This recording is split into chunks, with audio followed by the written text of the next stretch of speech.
Hey guys, it's Martin from MC Guitar, and in this video I wanted to talk about the 5 guitarists who inspired me growing up.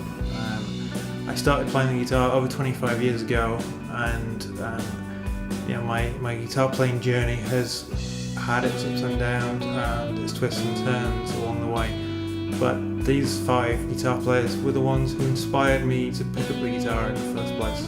Hope you enjoy, and I'd love to hear your top 5.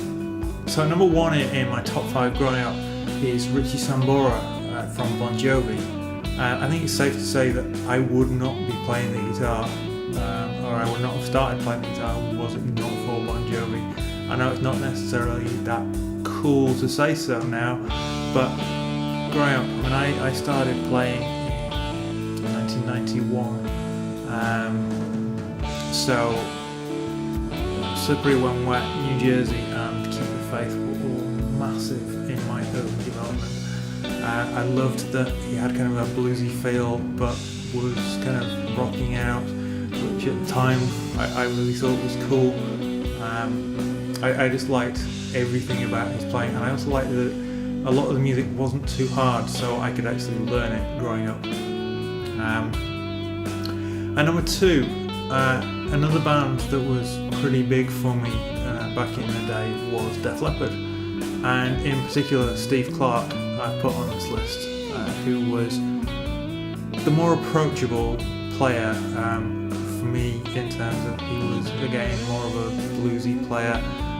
Phil Collin was amazing technically, but it was always Steve Clark stuff that kind of really it hit home to me, and I really enjoyed again jamming to, and it was a tragic loss to the music world.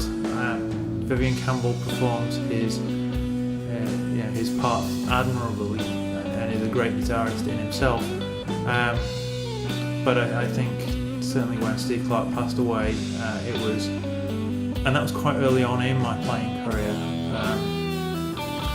When I found out about that, I think that was just a huge thing in the sense that he was an inspiration to me. And number 3, James Hetfield from Metallica. My cousin Simon got me into Metallica when we were kind of trying. He played guitar before I did, and we always talked about putting a band together. It never really happened, but James Hetfield's rhythm playing and some of his lead playing too, because he, particularly the solo on Nothing Else Matters, that again it was tasteful. I was never a big Emmett fan. I always found him a little bit strange. But Hetfield, I could appreciate being a bigger guy myself. Even then, growing up, I appreciated the fact that he was. He was a big guy, and he played with power, and he played with passion, and he could sing as well. So that was important. And a lot of my kind of rhythm playing, my heavy downpick style that I learnt at the time has never really gone away.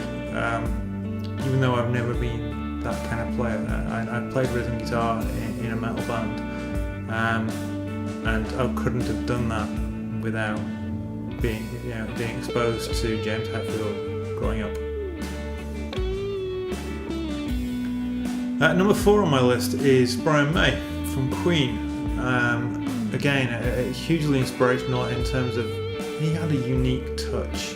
His sound was very special. His melodic sensibility.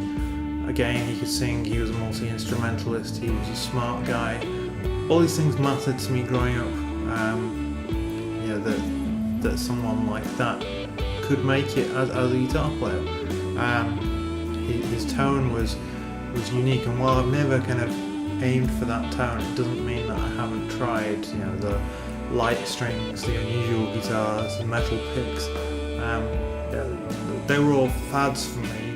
None of that really sort of set in, but again, hugely inspirational. I learned a lot of his stuff growing up. I ended up playing bass in a Queen tribute band for a while, so that Queen were huge in my growing up, and it's the kind of music that your parents could listen to, but it was still cool. Yeah, it crossed musical and sort of social and personal divides. Yeah. Everyone I knew liked at least some Queen songs.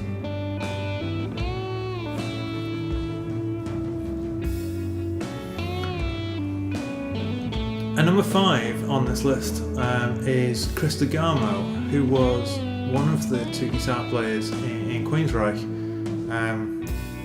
and some would say, myself included, that Queensryche was never the same after he left to become a pilot, which was an interesting decision. I think he just got fed up of the rock and roll lifestyle.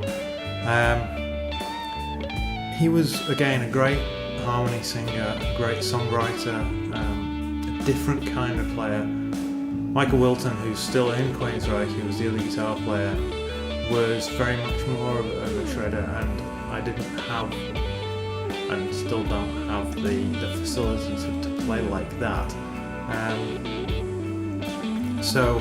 But DeGarmo had a kind of more, again, perhaps not a bluesy style, but there was something different about his playing, and again he was tall and he sang, and I found him kind of cool. So he was my number 5.